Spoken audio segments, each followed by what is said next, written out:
اردو غزل۔ اس note میں غزل سے متعلق لگ بھگ سبھی نکات کو شامل کیا گیا ہے، اس لیے یہ اردو پڑھنے اور سیکھنے والے کسی بھی طالب علم کے لیے از حد مفید ثابت ہوگا، چاہے وہ اسکول، کالج یا یونیورسٹی میں ہو، چاہے وہ نیٹ سیٹ یا کمپیٹیٹیو ایگزام کی تیاری کر رہا ہو۔ قرآن پاک میں سورہ النحل کی آیت نمبر 92 کے شروع میں ہی لفظ غزلہ آیا ہے، جو اس معنی میں آیا ہے کہ اور اس عورت کی طرح نہ ہو جاؤ جس نے اپنا سوت مضبوط کاٹنے کے بعد ٹکڑے ٹکڑے کر کے توڑ ڈالا۔ لہٰذا لفظ غزل کے لغوی معنی محض عورت کے ہیں، لیکن جب غزل میں عورت کا ذکر کیا جائے تو پھر یہ معنی لیے جا سکتے ہیں کہ غزل کے معنی عورتوں سے ان کے حسن و جمال کے بارے میں باتیں کرنا یا سخن با یار گفتن۔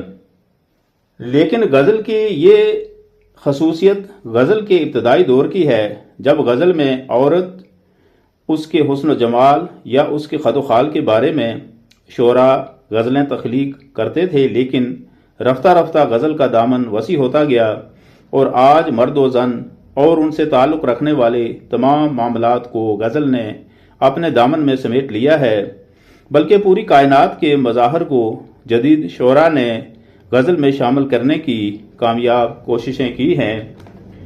ظاہری ساخت کے اعتبار سے غزل کا پہلا شعر ہم قافیہ و ہم ردیف ہوتا ہے، اسے مطلع کہتے ہیں۔ مطلع کے معنی آغاز یا ابتدا کے ہیں۔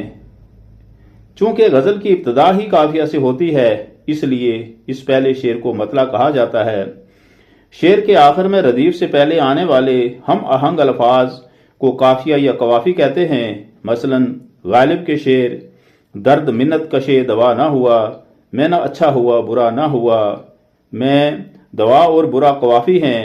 یہ دونوں الفاظ الف پر ختم ہوتے ہیں اور بولنے میں ان الفاظ کے مابین ہم آہنگی پائی جاتی ہے۔ قافیہ کے بعد شعر کے اختتام پر جو الفاظ مکرر یا بار بار آتے ہیں انہیں ردیف کہا جاتا ہے۔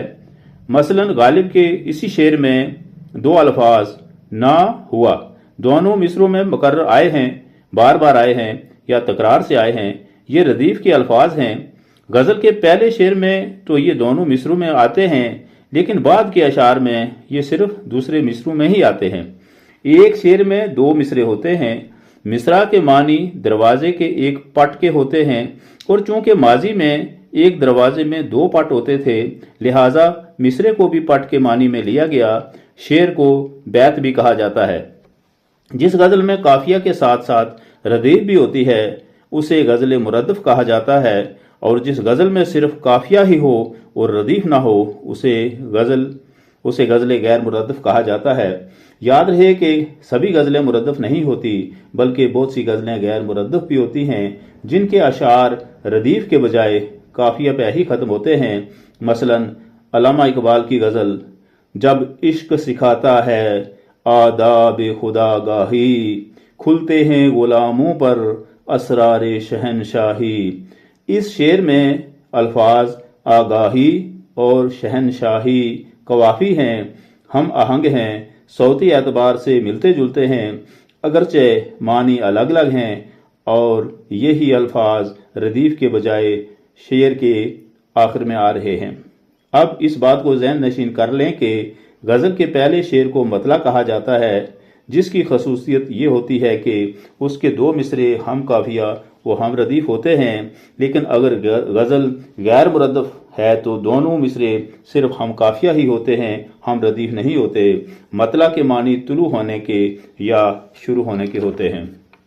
اگر کسی غزل کا دوسرا شعر بھی ہم قافیہ و ہم ردیف ہو تو اسے حسن مطلع یا زیب مطلع کہا جاتا ہے۔ اس ضمن میں میر تقی میر کے یہ دو اشعار ملاحظہ فرمائیں۔